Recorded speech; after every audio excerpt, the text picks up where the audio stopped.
everybody. My name is Tom Capio, as Fernando already mentioned. I work for Agidens, which is a Belgian systems integrator and automation company, and I work there for the consulting division, and I'm responsible as project manager and business development manager for everything related to energy and sustainability.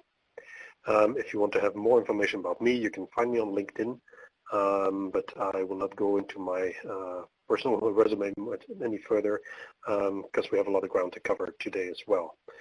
Okay, this seminar is about industrial cooling equipment within the context of low carbon economy. So the agenda for today, oops, that's too fast. The agenda for today, we'll look at cooling, what exactly it is and why that we need it. We will look at how we can provide cooling in a low carbon way.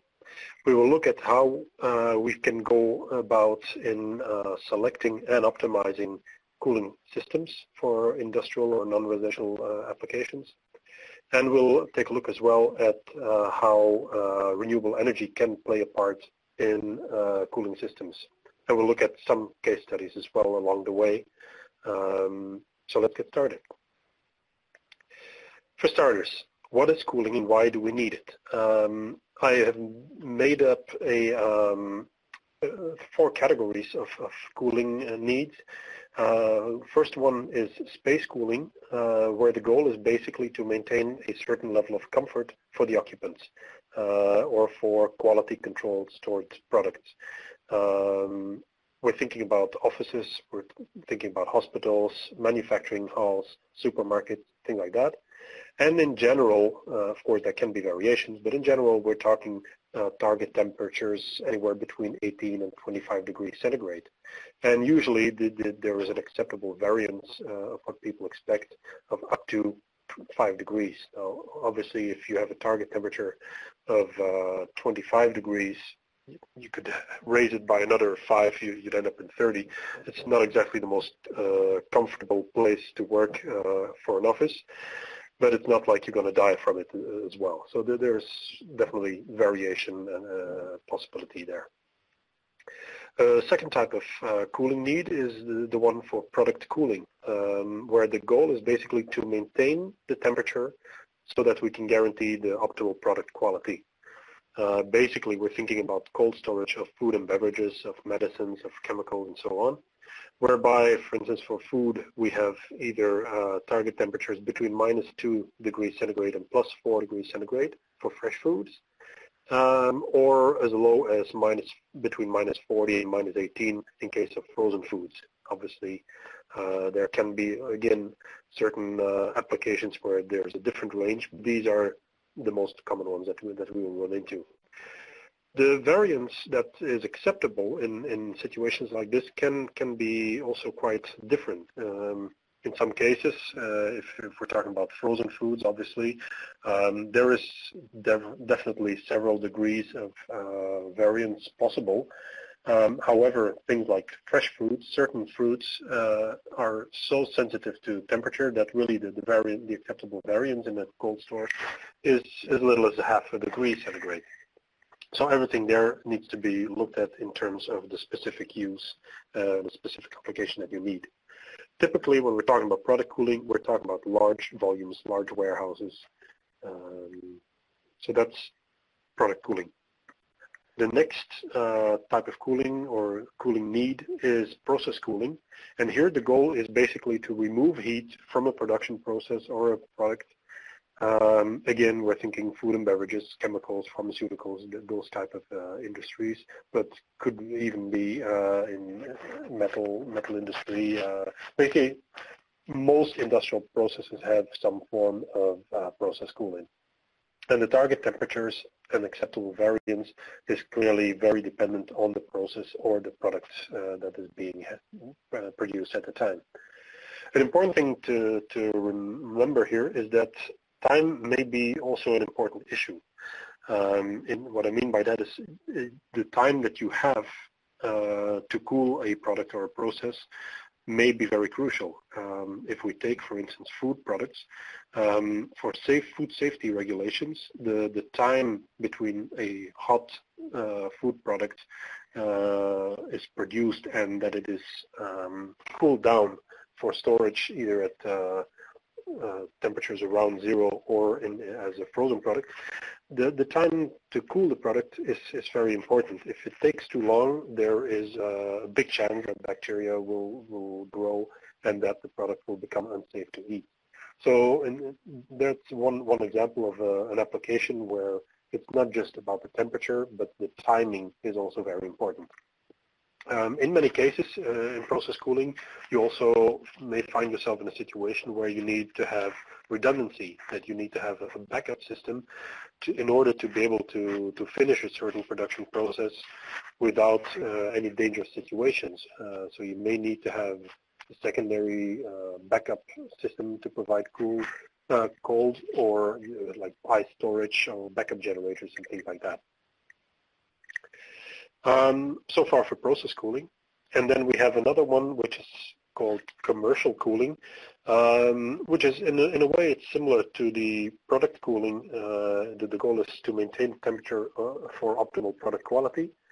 But when we're talking commercial cooling, we're more looking at the storage of food and beverages in supermarkets or in shops, where the temperature ranges are similar to the one in the cold stores, going from -20 to 4 degrees for fresh foods, and -40, and most of the time in the supermarkets it won't be as low as -40, and they'll try to limit it at -18 to make sure the products are in good shape.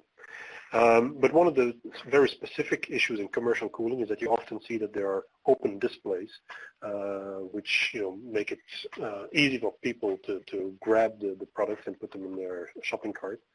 But the big problem with those systems is that they obviously have huge cold losses, and a lot of times the cold from the displays and the heating in the store are interfering with each other, and so you really do not have a very efficient system when you work like that.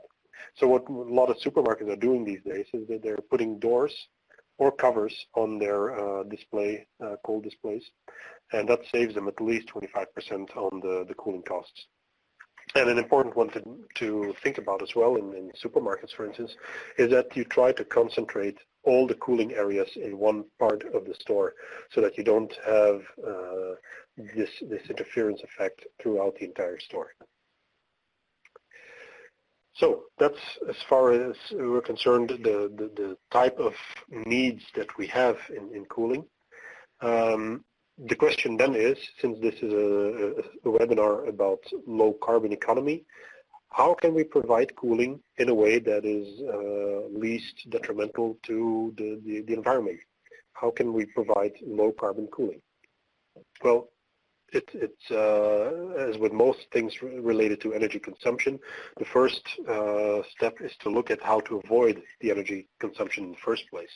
So for cooling as well, the first thing what we need to do is to investigate how we can reduce or even eliminate the demand for cooling. And the first step there is to evaluate temperature requirements and the acceptable variance.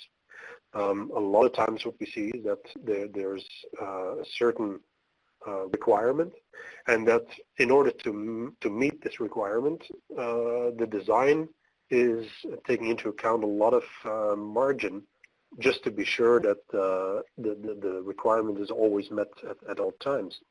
But that means that a lot of times the design and safety margins cause a lot of cooling in a way, over capacity for cooling, and that we cool much further than we need. Another issue as well is that to look at something like uniformity of cooling. I will explain myself. In a warehouse, typically warehouse height is quite high. It's easily 10, 14 meters high. And simply by the fact that heat goes up, you will see that per meter in height, the temperature goes up by 0.5 degree to 1 degree normally. And so if you have a warehouse that's 10 or 15 meters high, you will typically see that near the ceiling you will have a temperature that can easily be 10 degrees or more hotter than on floor level. This is an issue in wintertime if you need to provide heating in that warehouse, but also if you need to provide cooling, you will see that there's a significant difference in temperature between the ground level and the top level. And if you have products stored throughout this warehouse, this means that you may have a problem for the products that are stored at a higher location. And so as a result, what you see is that a lot of times the cooling that is provided is too much, but they're providing more cooling because they cannot get the cold up high enough. And so what happens is if you find a way to mix the air, mix the temperature in the warehouse much more efficiently so that it becomes more evenly distributed through all heights of the warehouse, that you will save up to 20 to 40% in the cooling cost. And you can do that with destratification blowers or destratification fans, which cause the changes in temperature to be diminished. So that's one way to reduce the need for cooling. Another issue is to look at where you need cooling. If you only need cooling in a certain zone, then it makes sense to section off that zone so that there's no cold leaking away into other zones, which may even be a problem, where you may even have a problem that you need to heat those other zones because it's getting too cold there. So by using air curtains or high-speed doors, it is perfectly possible to seal off or section off those zones that need to be cooled. And then also it's important to look at when you need cooling, because it's not necessary to cool more than you need, and in some cases even by looking at renewable energy, for instance, you might be able to optimize the self-consumption of renewable energy by shifting the period in which you're cooling. Especially in cold storage, where you have a lot of mass that accumulates the cold. There you have usually much more time to shift the actual cold production. So first step in low carbon cooling is to reduce the demand. What I just mentioned about stratification, this is a clear example, a case where a warehouse was outfitted with destratification blowers, and where you can clearly see that the temperature that is being cooled towards, here they're cooling to about 21 degrees, whereas in this picture, the temperature has already gone up to about 22.5, 23 even in some areas. So clearly this is a case where the minimum, or the maximum temperature rather, was set at maybe 23.5, something like that, where here they were reaching temperatures of 26, and because of that they were cooling down towards about 21 degrees, where with the stratification blowers allow the range in temperatures to be much smaller. Excuse me. Another example of demand reduction was a case where after the tsunami in Japan and the nuclear accident in Fukushima, Tokyo was having significant problems with electricity production because all of the nuclear plants had been shut down. And so there was significant problems with the availability of electricity. And so in a lot of the office spaces, they implemented demand reduction programs where just the temperature setting of the air conditioning systems was increased from 26 to 28 degrees. And what you see then is that effect or that action on the air conditioning clearly showed significant peak demand reductions of 7.5 to even almost 10% in reduction just by changing the settings, just by reducing the demand. The next step in providing low carbon cooling is not so much on the demand side, but on the production side of heat. Basically, you have heat production everywhere. Energy never gets lost. Energy is only transformed into a different form. So if you have certain working certain work being done, all electric energy in a pump, for instance, eventually ends up being heat in one way or another.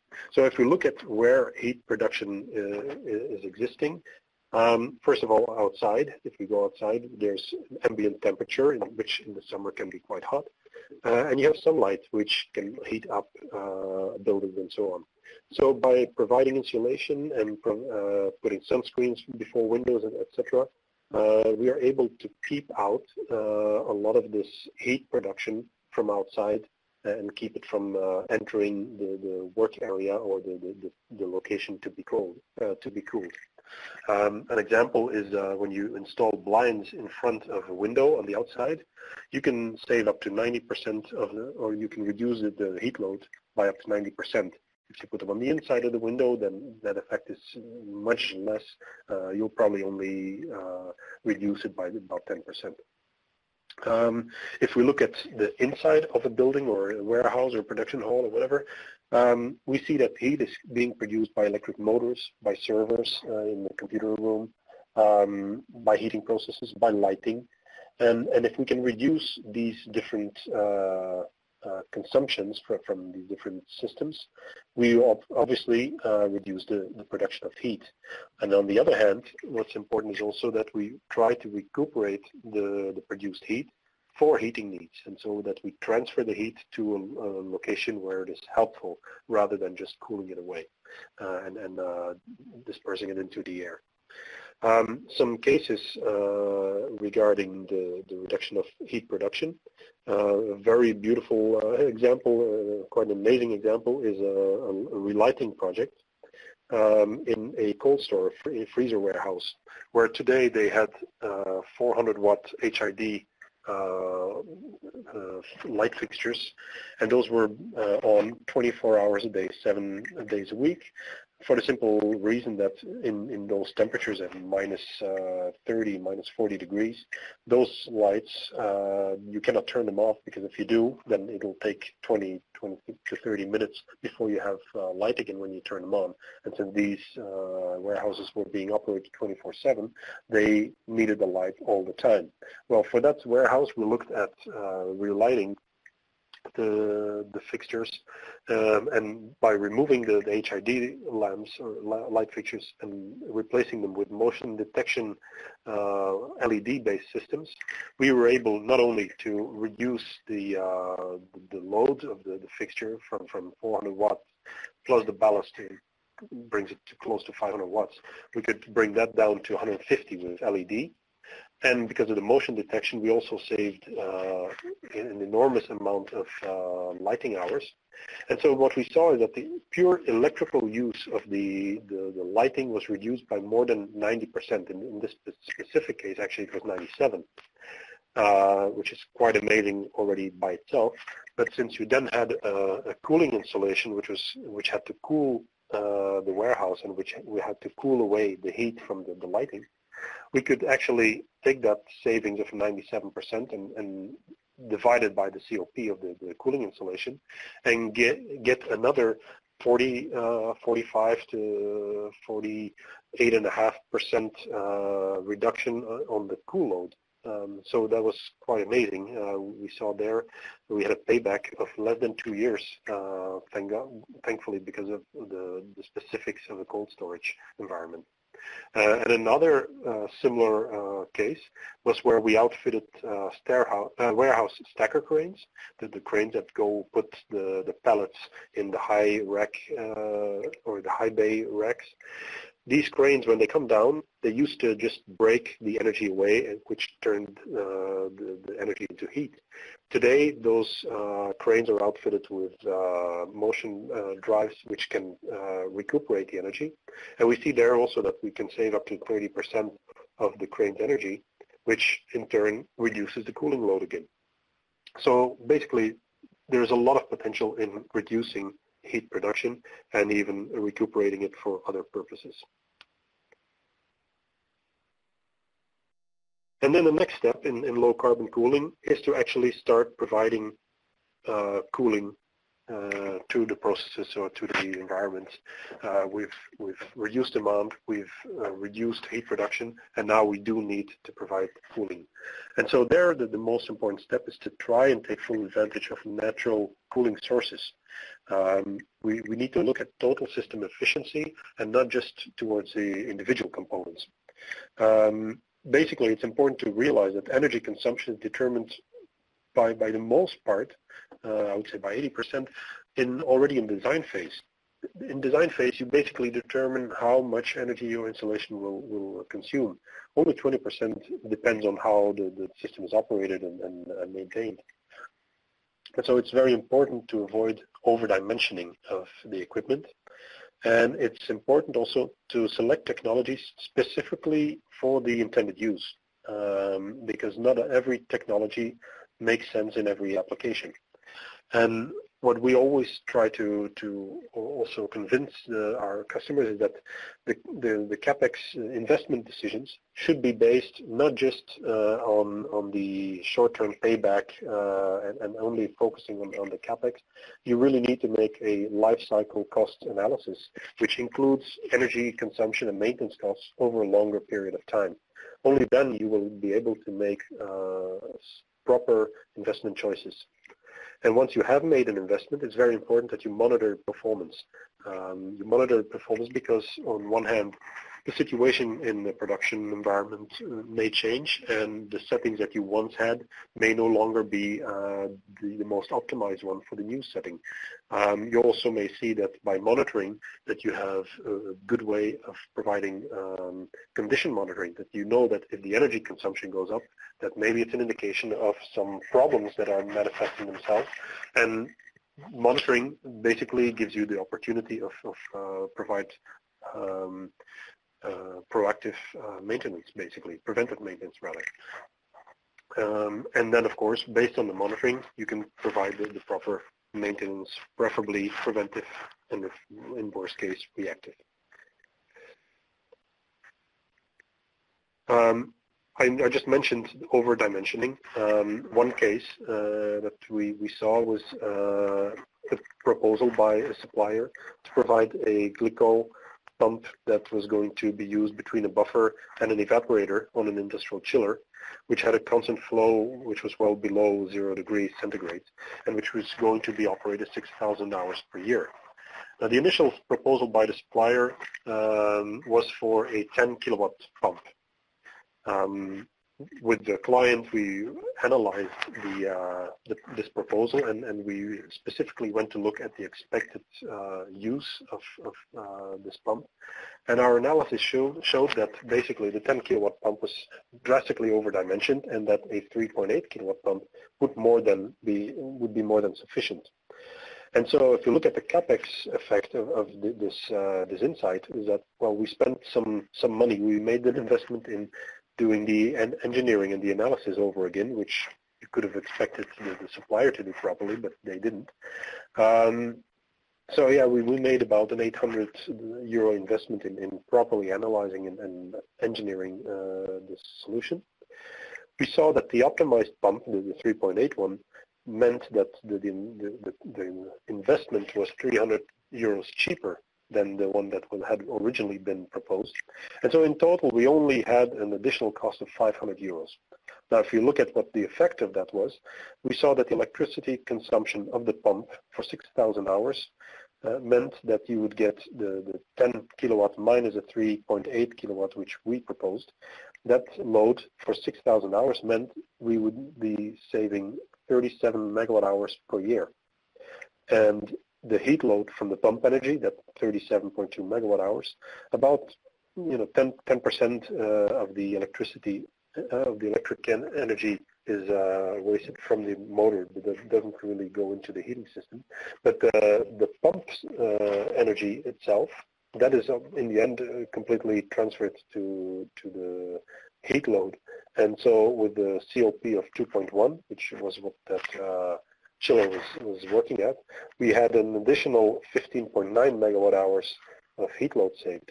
So in total, we're talking about 53 megawatt hours per year that we could save by making this better choice for the pump, and at the cost of 90 euros per megawatt hour. This meant a savings of 4,800 euros per year and a payback of just 5 to 6 weeks for the extra time that we spend on doing the engineering. So that's a simple case of why it matters that dimensioning is taken seriously, and that you really look at the actual use and not over-dimension and take too much margin on everything. Good.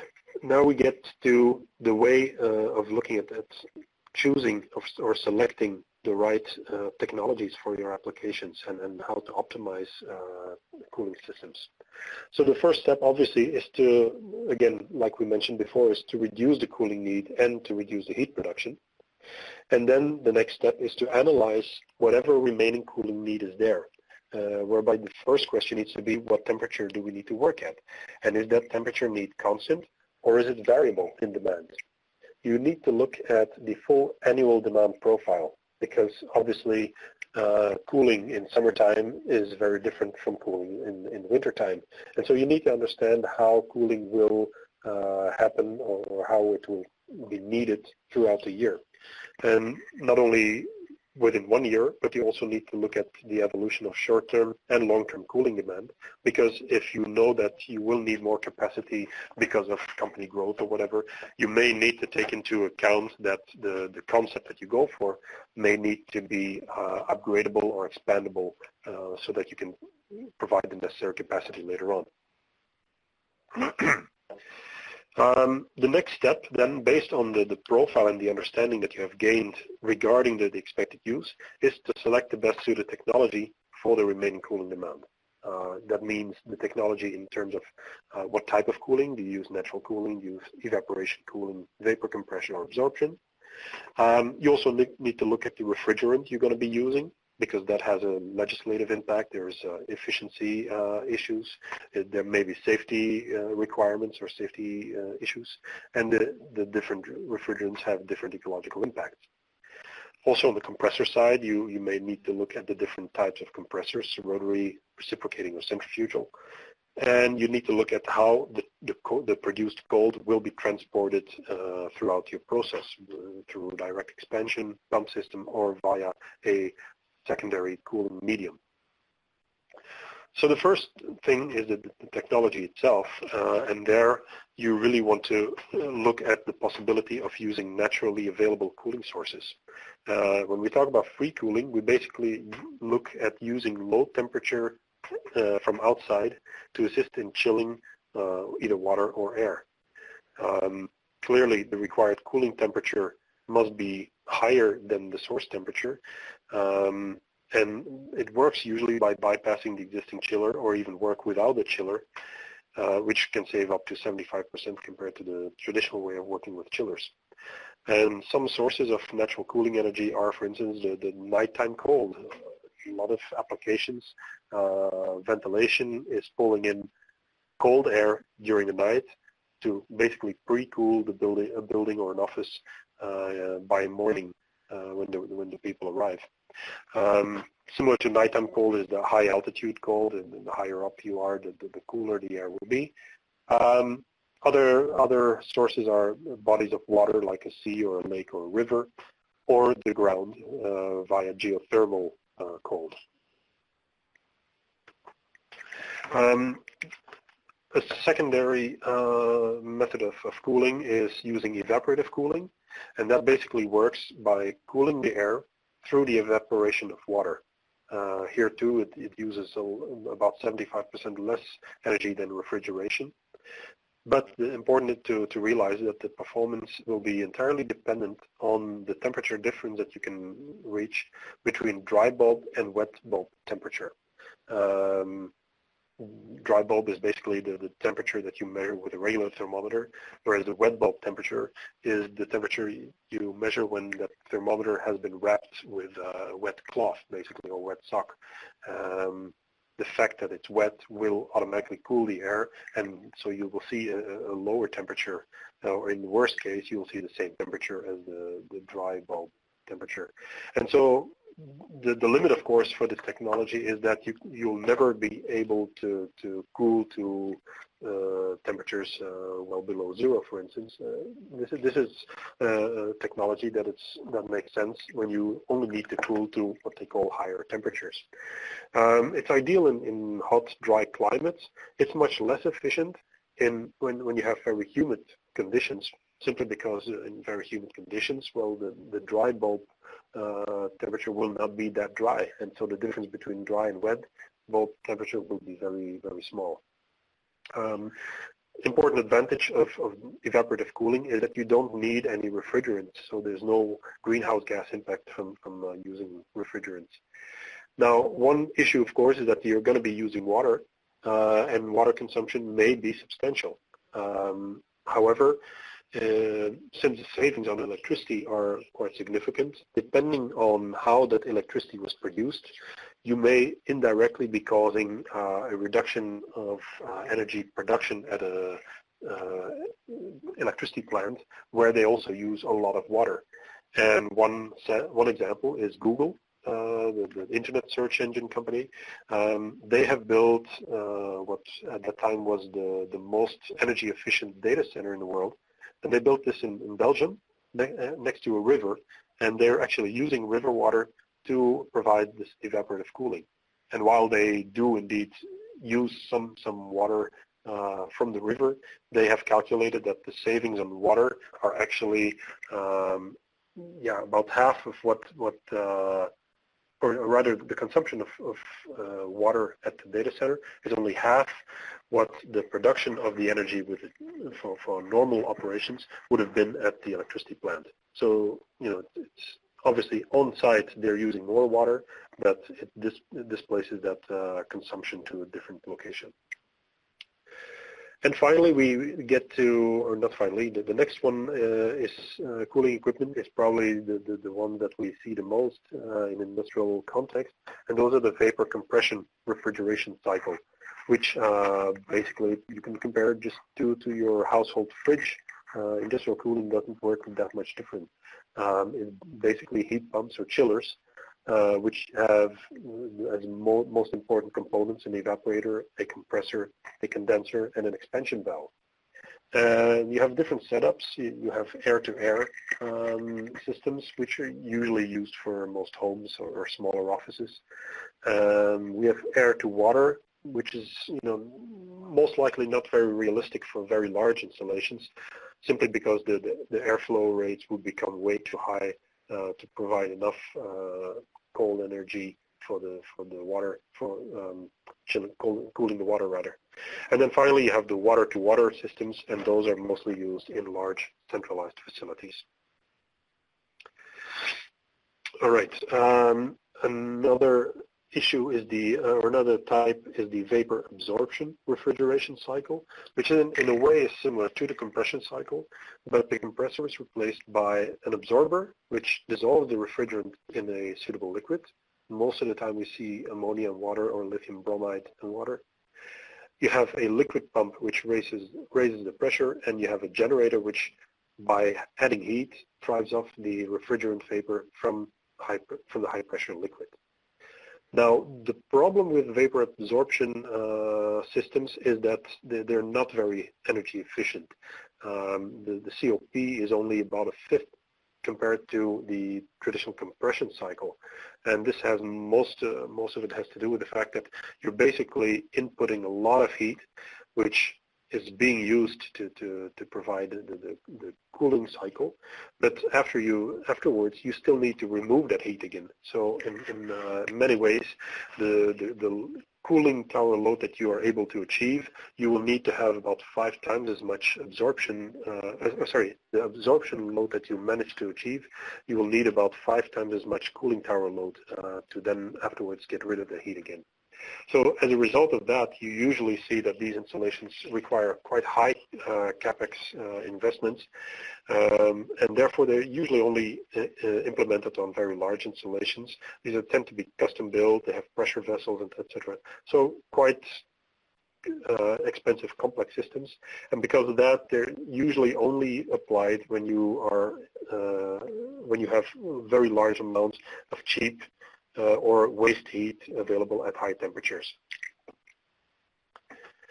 We talked about the compression cycle. Well, if we look at the compressor, that's basically the greatest energy consumer in the refrigeration system. And for compressors, you have different types. There are the reciprocating or piston compressor. Those we usually see in smaller to medium-sized chillers with refrigeration output up to 1,000 kilowatts refrigeration. COP is about 3.5 usually. That's a fairly common approach if you use this type of system. This reciprocating compressor is not that flexible for working at partial load. The screw compressors, those we will see at the larger size chillers, refrigeration output between 800 and even above 4,000 kilowatts, with a COP of around 5. And these tend to be much more flexible at partial loads by applying a slide valve or a variable speed drive. It allows you to operate more flexible without losing too much of your COP. And then finally, the centrifugal compressors, those are mainly applied for very large-sized chillers. Also, again, between 800 and above 4, up to even more than 4,000 kilowatts. The next component in the system is the refrigerant type. There's quite a bit of evolution going on because we have both synthetic and natural refrigerants, whereby the synthetic ones, they have been known to be quite efficient at doing their job, but at the same time they have significant impact on global warming. There are refrigerants out there that have a global warming potential that is 14,800 times as bad as CO2. So clearly, if you have a leak or if you have problems with those systems, the results on the environmental impact can be quite big. And as a result, what we see is that a lot of the hydrofluorocarbon refrigerants are being phased out. Some of them are already illegal to use, and others can still be used, but the production of them will be capped towards 2030, and they will be capped at 21% by 2030 against 2015 production quotas. So what we see a lot happening now is that people are choosing ammonia-based systems, the NH3 or R717, which remains a very popular choice. It's a good and cheap heat transfer refrigerant with a low global warming potential. Of course, you do have to remember that it's an inflammable and toxic product, so it does require specific safety measures. And another good one that we see a lot these days is CO2-based systems. Obviously, CO2's global warming potential is one, since it is CO2. But important to remember is that these systems require high operating pressures, and as a result, tend to be, again, quite expensive in purchase. Then the cooling transportation method, you have direct expansion method where the refrigerant is circulated throughout the entire system. It's therefore usually used for smaller refrigeration systems. Since it doesn't have a secondary cooling medium circuit, the CAPEX is lower, but you do need to keep into account that you will need a lot more refrigerant itself, since you need to fill the entire system with it. The secondary option that you have is to work via a cooling medium. Secondary, I see I made a mistake. It's not secondary refrigerant circuit, it should be secondary cooling circuit. Here, cold is transported either by brines or coolants, or like a combination of water and glycol or CO2. And the main advantage that you have with a system like this is that the cooling installation itself with the main refrigerant can be a fairly small self-contained unit, which can be put on the roof, for instance. So you can use a smaller amount of refrigerant, which is good for the lower carbon footprint. And it's also easier to replace the refrigerant part without having to deal with the actual cold distribution system. So you're not locked into one specific supplier, for instance.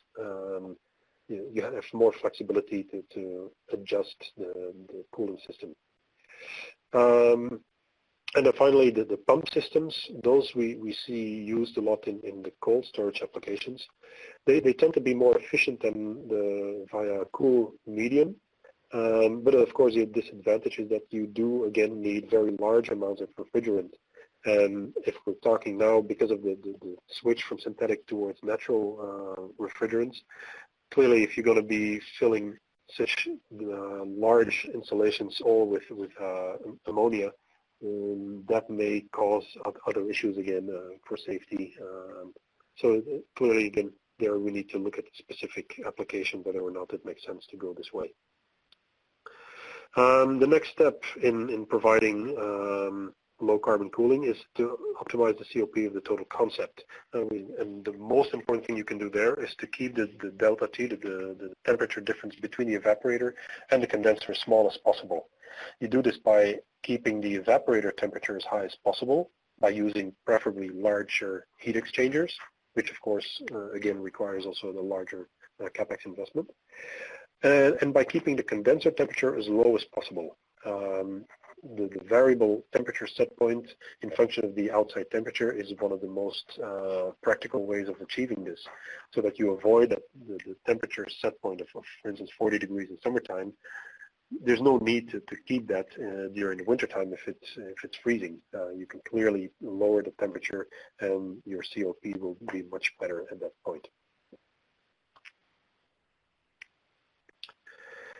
Then we can also look at the various system components efficiency. If you're dealing, for instance, with a lot of partial load, then it's important to go and outfit the compressor with variable speed drives so that you can control the flow much better. You can choose multiple smaller compressors that work in a cascade system rather than taking just one single large compressor. And the motors for the compressor as well, you may look at IE4 energy efficiency, permanent magnet or synchronous reluctance electrical motors, because these tend to have much higher efficiencies at partial loads than the lower efficiency motors. And obviously, whenever possible, try to apply the variable flow rate in your cooling system. Another issue that you can work on is the heat load from the mechanical energy itself. If you have a mechanical pump that is powered by electricity, 10% of that electricity goes to waste in the form of heat from the motor. But the energy that's actually put into the pump, that is eventually all turned into heat. So you want to minimize the pressure drops in the system, and it's very important that you make a proper selection and dimensioning of the pumps. I mentioned the case earlier where we saved a lot of money simply by finding the right size pump. Like I said, it requires more accurate and extensive analysis by the supplier. It means reducing your margin of error or margin for growth in a way. But it does reduce CAPEX by selecting smaller components, and you reduce the OPEX, the energy costs, by both reducing the energy consumption for the motor, and you reduce heat production. Another thing where you can work on are the electric loads for the distribution fans of the cold. There too, you can select energy efficient fans and motors. So again, to reduce the heat load that is being distributed into the system. Then there is also the defrost cycle, which a lot of times what you see is that the evaporators have time-based defrost cycles. But in fact, if you have individual controllers that will work on a need-based approach rather than time-based, you can save a lot of energy by not performing unnecessary defrost cycles. So what these systems will do is that they will provide some cooling over the evaporators, or some ventilation rather, without cooling. And this ventilation over the fins of the evaporator will cause the ice crystals that have been forming to sublimate into the room. So you get rid of the ice crystals, and the cold is again released into the cold room. And by doing that, you reduce the need for defrost cycle, and we've seen energy consumption reduced by up to 30% in such cases. Where here you can see the time-based defrost cycle, where the temperature in the evaporator goes up. And by installing this individual controller, the system starts to learn that it doesn't need as many defrost cycles. And after a couple of weeks, there was just one defrost cycle in that week period, where before there were so many every 4 hours about. So that's another thing that you can work on in optimizing the system. Other system optimizations can deal with compressor, oil cooling, ventilation of the machine room, the tracing of water-filled system components, and proper maintenance obviously also is an important one. Renewable energy, there is a potential to include renewable energy into your cooling system.